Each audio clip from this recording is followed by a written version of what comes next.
오늘 이 시간에는요, 평안, 폭풍 속의 고요함이라는 제목으로 여러분과 함께 말씀을 나누도록 하겠습니다. 우리가 지금 현재 살아가고 있는 이 시대는 굉장히 특별한 때죠. 그래서 많은 사람들이 우리는 지금 전대미문의 시대를 살아가고 있다라고 말들을 합니다. 실제로 우리가 지금 그 줌이라는 이 프로그램을 통해서 온라인으로 예배를 드리고 있는데요. 이전에 생각지 못했던 예배죠. 어떻게 이렇게 같이 모이지 않고 온라인으로 예배를 드릴까 했는데 우리가 이전에 생각지 못했던 일들을 하고 있습니다. 그리고 아이들도 학교를 이렇게 오랫동안 가지 못한 적도 없는 것 같고, 그리고 전 세계적으로 비행기가 이렇게 오랫동안 운항을 안 한 것도 이전에는 없었던 일인 것 같습니다. 이전에는 생각하지도 못했던 그런 많은 일들을 우리는 실제로 지금 겪어내고 있습니다. 특별히 이스라엘은 한국보다 상황이 좀 더 힘들 것 같다는 생각이 듭니다. 한국은 그래도요, 이렇게 마스크를 쓰면 밖에 마음껏 외출할 수 있거든요.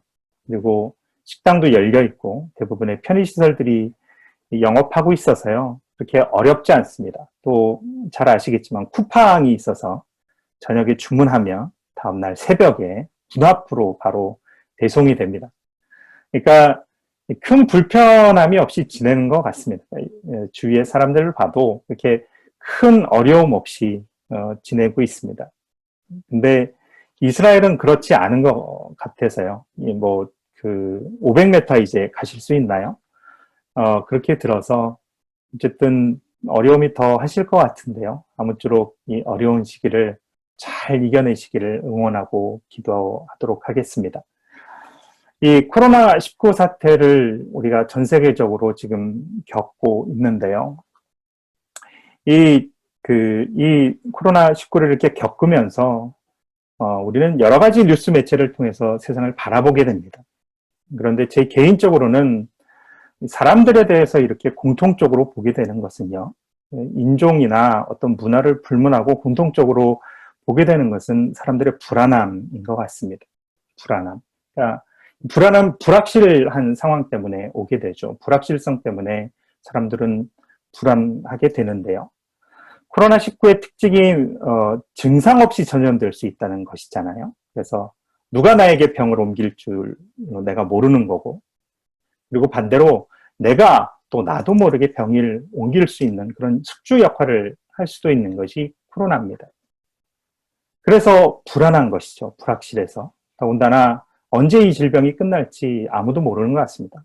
백신하고 그리고 치료약이 개발이 되어야 한다고 하는데 2년이 걸린다, 1년이 걸린다 이야기를 하지만 그것이 정말로 개발이 될지는 아무도 모릅니다. 이런 불확실성이 있으니까 사람들은 근심하고 걱정하게 되죠. 그리고 이 근심 걱정이 좀 더 발전하게 되면 사람들은 두려워하게 됩니다. 두려움이 있으면 사람들은 비이성적인 행동을 하게 되는데요. 그 중에 대표적인 행동, 비이성적인 행동 하나가 사재기죠.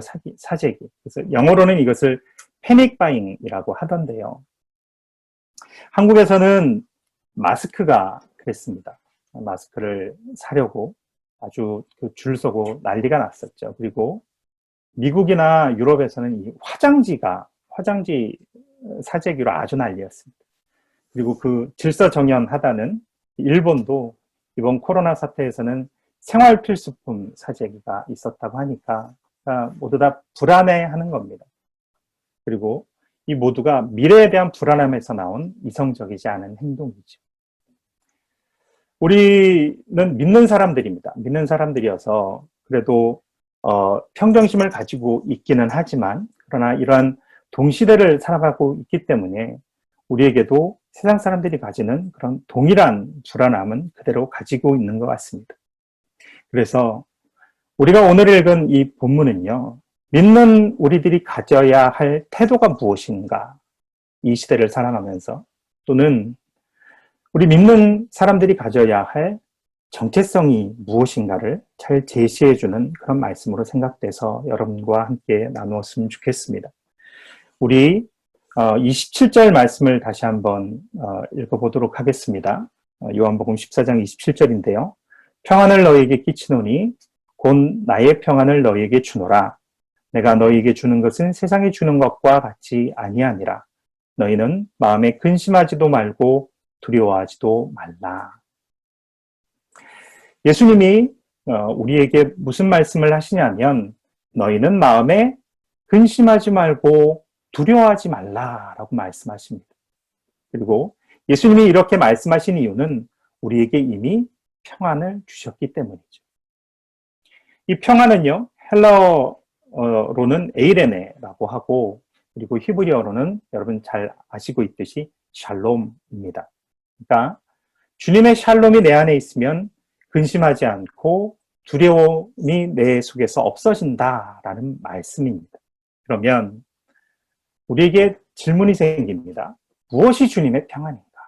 그리고 어떻게 하면 내가 그 평안을 소유하고 유지할 수 있을까라는 질문입니다. 먼저 27절 말씀을 다시 한번 보면요. 예수님께서 나의 평안을 너에게 준다라고 말씀하십니다. 그러니까 평안이 있는데 예수님이 소유하고 있던 평안이 있다는 말이죠. 예수님이 소유하고 있는 평안. 그러면 예수님의 평안은 무엇인가? 예수님이 가지고 있던 이 평안의 성격을 잘 보여준 성경 속의 장면 중 하나가 마태복음 4장에 나오는 장면이 아닌가 싶습니다. 갈릴리 바다에 폭풍우가 몰려오는 장면인데요. 어느 날 예수님이 갈릴리 바다에서 배를 타고 길 건너편으로 가고 계셨습니다. 제자들이 그 배를 운항하고 있었죠. 그런데 갑자기 큰 폭풍이 일어납니다. 얼마나 큰 폭풍이었나 하면 배가 물이 들어와서 가득 찰 정도의 폭풍이었다고 말합니다. 그러니까 배가 침몰 직전까지 다다른 그런 폭풍이었습니다. 그렇게 어려운 그 상황이었는데 예수님은 거기서 무엇을 하시냐면 마가복음 4장 38절 보면 고물에서 베개를 베고 주무셨다라고 기록하고 있습니다. 그러니까 막 비바람이 치고 바람이 불고 배는 요동하고 그 속에서 제자들은 소리를 치면서 막 물을 퍼내고 하는 그 폭풍 중에서 그래서 제자들은 그 속에서 근심하고 두려워하고 있었지만 예수님은 폭풍 속에서 주무시고 계셨던 거죠.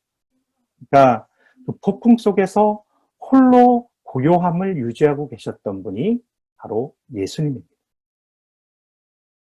폭풍 속에서 고요함을 유지할 수 있었던 이 평안이 바로 예수님이 가지고 있었던 평안이라고 말할 수 있습니다. 그러니까 우리가 이 장면을 통해서 알 수 있는 것이 무엇인가 하면 예수님이 우리에게 주신 평안은 어떤 우리의 삶 속에서 어떤 문제나 아니면 갈등이나 어려운 일이 전혀 생기지 않는 그런 상태를 말하는 것이 평안이 아니라는 것이죠. 예수님의 생애를 보면요. 늘 어려운 문제가 있었다는 것을 우리는 잘 알고 있습니다. 예수님의 탄생 자체가 어려움이었죠. 사람이 말구유에서 태어나는 게 정상이 아니죠. 어려움이 있었습니다. 또 사역 중에도 많은 어려움이 있었습니다. 오늘 마가복음 4장에서 나온 말씀처럼 폭풍우가 몰아쳐서 배가 침몰될 위기 속에도 계셨고요. 또 다른 사람들의 공격도 엄청나게 많이 당하셨습니다. 뿐만 아니고 사람들에게 모함을 당하기도 하시고 또 무시당하는 것도 부지기수였습니다. 그러니까 믿는 자에게 평안이라는 것이 무엇인가라는 것을 생각해 보면 어려운 일이 하나도 생기지 않는다 또는 모든 것이 형통하다라는 것이 아니라는 말입니다. 믿는 자에게도 환난이 있다는 것이죠. 그러면 믿는 자에게 무엇이 다른가? 환난이 있지만 그 어려움 중에서도 그것을 잘 이겨내고 극복해 나가는 능력이 있다라는 것을 의미하는 것입니다. 그리고 그 극복해 나가는 과정 중에서 실망하거나 포기하지 않는 그런 마음의 평정심을 유지하는 것이 주님의 샬롬이다라고 우리는 이해할 수 있는 것입니다. 정리해 보면요. 오늘 본문 말씀을 통해서 예수님은 평안을 너에게 주었다라고 말씀하셨는데 그 평안은 폭풍 속에서도 고요할 수 있는 그런 능력입니다. 이것은요, 하나님 나라에 속한 백성으로서 가질 수 있는 능력이고, 또 이 평안은 세상을 살아가는 믿는 자들의 정체성을 나타내는 표시이기도 합니다. 이 평안이 우리에게 있기를 원합니다. 그리고 이 평안을 이미 나에게 주셨다는 이 말씀을 믿는 믿음이 우리에게 있기를 원합니다. 그래서 그것을 누리면서 나타내며 그렇게 살아가는 우리들 되기를 예수님의 이름으로 축복합니다. 27절로 다시 돌아가 보면요. 이곳에 평안에 대해서 언급이 되어 있는데 그 평안에 관한 말씀 중에 중반절에 보면요. 내가 너에게 주는 것은 세상이 주는 것과 같지 아니하니라 라는 말씀이 있습니다. 그러니까 주님의 평안은 세상이 주는 평안과 같지 않다라고 말씀하시는 거죠. 다시 말하면 평안 중에는 주님이 주는 평안도 있지만 세상이 주는 평안도 있다라는 말입니다. 이것은 세상이 주는 평안과 주님이 주시는 평안이 다르다라는 의미죠. 그러면 무엇이 다른가요? 여러분 모두 다 알고 계시겠지만 그 샬롬의 쇼레시는 쉰 라메드 mem입니다. 이 쇼레시는요 레샬렘의 어근과 동일하죠. 근데 레샬렘은 다 아시고 계시듯이 to pay, 그러니까 값을 지불하다라는 뜻을 가지고 있습니다. 두 개의 어근이 똑같아요. 다른 말로 하면 평안은 공짜가 아니다라는 뜻으로 이해할 수 있는 겁니다. 그러니까 샬롬은 그냥 오지 않습니다. 무언가 반드시 그 대가를 지불해야 오는 것이 평안이고 무언가 대가를 반드시 지불해야 유지할 수 있는 것이 평안입니다. 이것은요, 이스라엘에 살고 있고 그리고 한국에 살고 있는 그런 사람이면 너무나도 잘 알 수 있는 내용입니다. 이스라엘이나 한국이나 엄청난 국방비가 매년 투입되고 있습니다. 그리고 20대 젊은 청년들이 2년씩 3년씩 군대에서 복무를 하고 있습니다. 이렇게 엄청난 돈이 들어가고 그리고 사람들의 엄청난 노력이 투입되어서야 이 평화가 유지될 수 있다는 것이죠. 마찬가지로요. 예수님이 주시는 이 평안도 공짜는 아니죠. 예수님이 이미 우리 대신에 그 값을 지불하셨습니다. 십자가에 못 박혀서 피 흘리신 그 죽음으로 내 값을 다 치르신 것이죠. 그래서 우리가 이 평안을 누릴 수 있게 되는 것입니다. 이것이 세상의 평안과 예수님의 평안의 근본적인 차이입니다. 그렇기 때문에 죄가 해결되지 않는 세상의 평안에는 여전히 근심이 있고 두려움이 있습니다. 그렇지만 예수님의 평안을 소유한 믿는 자들에게는 세상의 폭풍 속에서도 고요할 수 있는 그런 능력을 가지게 되는 것입니다. 그러면 구체적으로 주님의 평안이 어떠한가라는 것은 시편 23편 말씀을 통해서 더 자세히 묵상해 봤으면 좋겠는데요. 성경이 있으시면 시편 23편 1편에서 1절에서 4절 말씀을 같이 읽었으면 좋겠습니다. 시편 23편 1절에서 4절까지의 말씀입니다. 다 찾으셨으면 같이 읽도록 하겠습니다. 여호와는 나의 목자시니 내게 부족함이 없으리로다. 그가 나를 푸른 초장에 누이시며 쉴 만한 물가로 인도하시는도다. 내 영혼을 소생시키시고 자기 이름을 위하여 의의 길로 인도하시는도다. 내가 사망의 음침한 골짜기로 다닐지라도 해를 두려워하지 않을 것은 주께서 나와 함께 하심이라. 주의 지팡이와 막대기가 나를 안위하시나이다. 아멘. 1절에 보면 여호와는 나의 목자시니 내가 부족함이 없다라고 말합니다.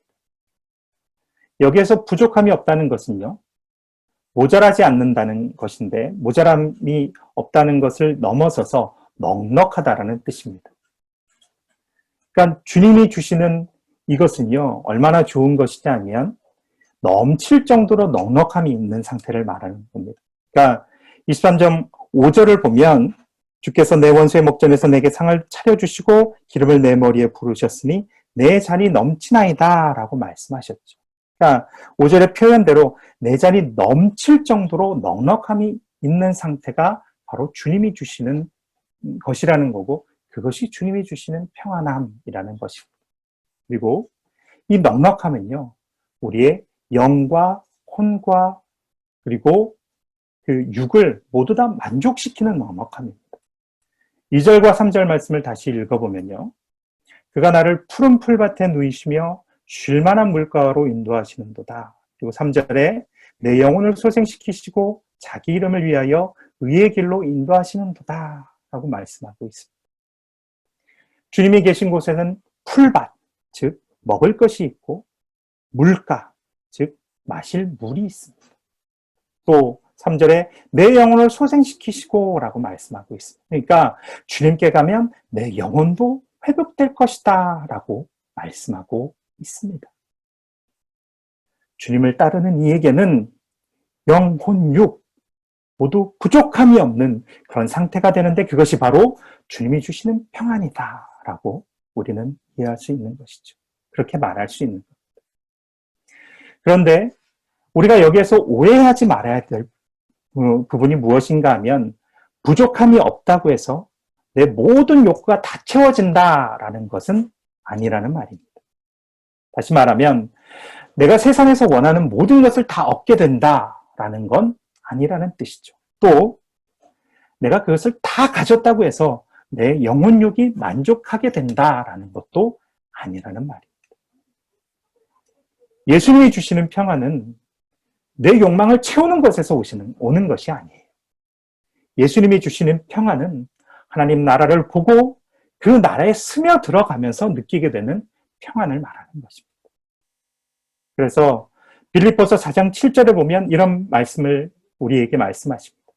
모든 지각에 뛰어난 하나님의 평강이 그리스도 예수 안에서 너의 마음과 생각을 지키시리라. 하나님의 평강이 우리 마음과 생각을 지키신다라고 말씀하고 있습니다. 그러니까 내 마음이 세상적인 욕심을 품고 그리고 나의 생각이 그것을 어떻게 세상적인 욕심을 어떻게 채워갈까를 고민하는 것이 아니라 먼저 내 마음에 하나님 나라와 그 의를 품고 그리고 그 하나님 나라를 어떻게 이 땅 가운데서 나를 통해서 드러날까를 생각할 때에 나에게 진정한 샬롬이 있게 된다라는 말씀이죠. 그렇게 하면 하나님께서 우리에게 무엇을 주시는가? 마태복음 6장 33절에 너희는 먼저 그의 나라와 그 의를 구하라. 그리하면 모든 것을 우리에게 더하여 주실 것이다 라고 말씀하고 계십니다. 그렇게 하면 우리에게 필요한 이 땅 가운데서 살아가는 때 필요한 모든 것을 우리에게 더하여 주신다라고 예수님은 말씀하고 있는 것입니다. 그러니까 영과 혼과 육의 부족함이 없는 하나님의 평안을 온전히 누리게 될 것이다 라는 말씀입니다. 그러니까 예수님이 주시는 평안은 부족함이 없는 만족이라고 말할 수 있습니다. 그래서 우리는 이 만족을 누리는 그런 하나님의 자녀가 되어야 합니다. 그리고 이 참된 샬롬을 깨달아 알아서 그것을 누리는 우리가 되기를 예수님의 이름으로 축복합니다. 그러면 이 좋은 평안을 어떻게 우리의 날마다의 삶 속에서 유지할 수 있을까? 오늘 본문 말씀으로 다시 넘어가세요. 요한복음 14장 26절과 27절 말씀을 다시 한번 읽어보도록 하겠습니다. 14장 26절과 27절입니다. 보혜사 곧 아버지께서 내 이름으로 보내실 성령 그가 너희에게 모든 것을 가르치고 내가 너희에게 말한 모든 것을 생각나게 하리라. 평안을 너희에게 끼치노니 곧 나의 평안을 너희에게 주노라. 내가 너희에게 주는 것은 세상이 주는 것과 같지 아니하니라. 너희는 마음에 근심하지도 말고 두려워하지도 말라. 아멘. 27절에요. 평안을 너에게 끼친다라고 하셨는데 이 끼친다라는 헬라어 원문의 뜻은 무엇이냐면 남기다라는 의미가 있습니다. 그러니까 예수님께서 평안을 너에게 남겨놓겠다라는 뜻으로 우리는 이것을 이해할 수 있는 것이죠. 우리가 잘 알고 있듯이요. 예수님은 십자가에 못 박혀 죽으셨다가 사흘 만에 부활하셨습니다. 그리고 이 땅에서 40일을 머무신 후에 하늘로 올라가셨습니다. 하늘로 올라가시면서 우리에게 오신 분이 바로 보혜사 성령님이십니다. 26절에 말씀하신 그 보혜사 성령님이 예수님이 올라가시면서 우리에게 남겨주신 분입니다. 그러니까 예수님이 우리에게 남겨두신다 하신 그 평안은 바로 이 성령님을 통해서 우리에게 주어지고 유지된다라고 우리는 이해할 수 있는 것이죠. 그러면 그 성령께서 우리에게 남겨져서 우리에게 하시는 일이 무엇인가? 26절 하반절에 나와 있는 대로 가르치고 생각나게 하는 일입니다. 그러면 무엇을 가르치고 생각나게 하십니까? 예수님의 말씀을 생각나게 하고 그리고 가르치십니다. 다른 말로 하면요. 우리가 성령이 충만할 때 그 보혜사가 예수님의 말씀을 가르치고 생각나게 하셔서 우리로 하나님의 나라를 구하고 그 의를 따라 살아가게 하십니다. 그러면 그 모든 것을 더하시는 하나님의 은혜 때문에 우리가 부족함 없는 참된 하늘의 평안을 누리게 될 것이라는 그런 말씀인 것이죠. 그러면 이제 우리가 예수님의 평안을 누리려면요. 이 성령님과 동행해야 되겠고 그리고 성령에 충만해야 되겠는데 그러려면 성령님에 대해서 알아야 할 것 한 가지가 있습니다. 그것은 무엇이냐면 성령님은 인격적인 분이라는 사실입니다. 다시 말하면 성령님을 내가 자발적으로 내 마음의 주인으로 모시지 않고 그 음성에 순종하지 않으면 성령님은 내 안에서 마음껏 일하시지 못한다는 말입니다. 성경은요, 이렇게 성령님이 일하시지 못하는 상황을 세 가지 표현으로 묘사하고 있습니다. 첫 번째로는 성령을 거스르는 일이고, 그리고 둘째로는 성령을 소멸하는 것이고, 그리고 셋째는 성령을 근심하게 하는 것입니다. 성령을 거스르고, 성령을 소멸하고, 성령을 근심하게 하면 성령이 내 안에서 마음껏 일하시지 못한다는 것이죠. 첫 번째로 거스른다는 것은요. 쉽게 이야기하면 도통 말을 들어먹지 않는 그런 상태를 말합니다. 사도행전 7장 51절 말씀을 읽어드리겠습니다. 목이 곧고 마음과 귀의 할례를 받지 못한 사람들아 너희도 너희 조상과 같이 항상 성령을 거스르는도다 라고 말하고 있습니다. 성령을 거스르는 사람의 특징이 무엇이냐면 마음이 교만해지는 사람입니다. 마음이 교만하니까 마음이 높아지니까 성령님이 하시는 말씀에 권위를 주지 않는 겁니다. 성령님의 말씀에 권위를 주지 않고 거부하는 것. 그것이 성령님을 거스르는 일입니다. 두 번째로요. 데살로니가 전서 5장 19절에 말씀을 보면 성령을 소멸하지 말며 라는 말씀이 나옵니다. 여기서 소멸한다는 헬라어 원문의 뜻을 보면요. 불을 끄다 라는 뜻이 있습니다. 그러니까 성령님이 내 마음 안에서 선한 일을 할 뜨거운 마음을 주시는 겁니다. 뜨거운 마음을 주시는데 그럼에도 불구하고 내가 하고 싶은 내 욕심대로 나는 행동하는 그것을 말합니다. 결국 성령님의 영향력은 내 안에서 모닥불이 꺼지듯이 소멸되어지고 말하는 것이지요. 마지막으로 근심하게 하는 것은요. 내가 악한 일을 하는 것, 즉 죄를 짓는 것을 말합니다. 에베소서 4장 30절 말씀은 이런 말씀을 우리에게 말합니다. 하나님의 성령을 근심하게 하지 말라. 그 안에서 너희가 구원의 날까지 인치심을 받았느니라. 여기서 근심하게 하다라는 헬라어 단어에는요. 슬프게 하다라는 뜻이 있습니다. 그러니까 성령을 슬프게 하지 말라라는 말씀인 것이죠. 그러면 성령님이 언제 슬퍼하시느냐? 우리가 죄를 지을 때, 우리가 악한 죄를 지을 때 성령님은 슬퍼하십니다. 우리는 이미 예수님의 피로 죄 씻음을 받았는데 그런 우리가 또다시 그 죄의 자리에 머물러 있을 때 성령님은 슬퍼하시면서 근심하시는 것이죠. 성경은 세 가지로 성령님이 일하시지 못하는 상황을 우리에게 가르치십니다. 첫 번째는 성령을 거스르는 것이고, 둘째는 성령을 소멸하는 것이고, 셋째는 성령을 근심하게 하는 것입니다. 이 시간에 이 말씀을 통해서 우리에게 하나님이 하시는 말씀이 있는 것 같습니다. 묻는 물으심이 있는 것 같습니다. 나와 성령의 관계는 어떠한지 하나님이 우리에게 물으시고 있는 건지, 성령님과 내가 정말로 동행하고 있는지, 그리고 성령이 가르쳐주고 인도하시는 그 음성에 나는 과연 순종하고 있는지, 그래서 성령님이 주시는 그 평안을 누리면서 살아가고 있는지 하나님은 우리에게 지금 이 말씀을 통해서 묻고 계십니다. 그리고 혹시 내가 성령을 거스르고 있지는 않은지, 성령을 소멸하고 있지는 않은지, 아니면 죄를 짓는 것으로 성령님을 근심하고 있지 않은지, 말씀은 이 성경 말씀을 통해서 나를 비춰보기를 요청하고 계십니다. 예수님은요, 이미 우리에게 평안을 주셨습니다. 오늘 본문 말씀처럼 요한복음 14장 27절에 평안을 너희에게 끼치노니 곧 나의 평안을 너희에게 주노라. 내가 너희에게 주는 것은 세상이 주는 것과 같지 아니하니라. 너희는 마음에 근심하지도 말고 두려워하지도 말라. 우리는 지금 전대미문의 어려운 상황을 겪고 있습니다.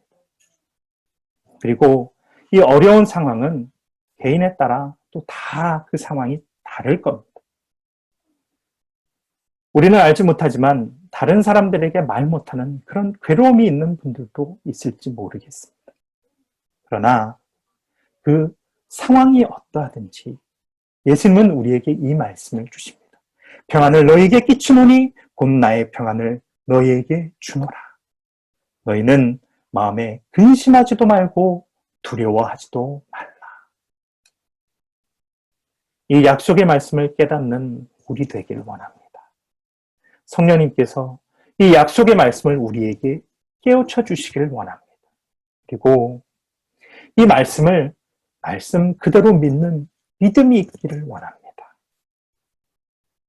이 말씀이 믿어지지 않으면 성령님, 예수님, 내가 이 말씀이 믿어지지 않습니다. 나의 믿음 없는 것을 도와주옵소서 라고 기도하시길 바랍니다. 믿어져야 내가 이 말씀대로 살 수 있습니다. 이 믿어지는, 이 말씀을 말씀 그대로 믿어지는 믿음이 있기를 예수님의 이름으로 축복합니다.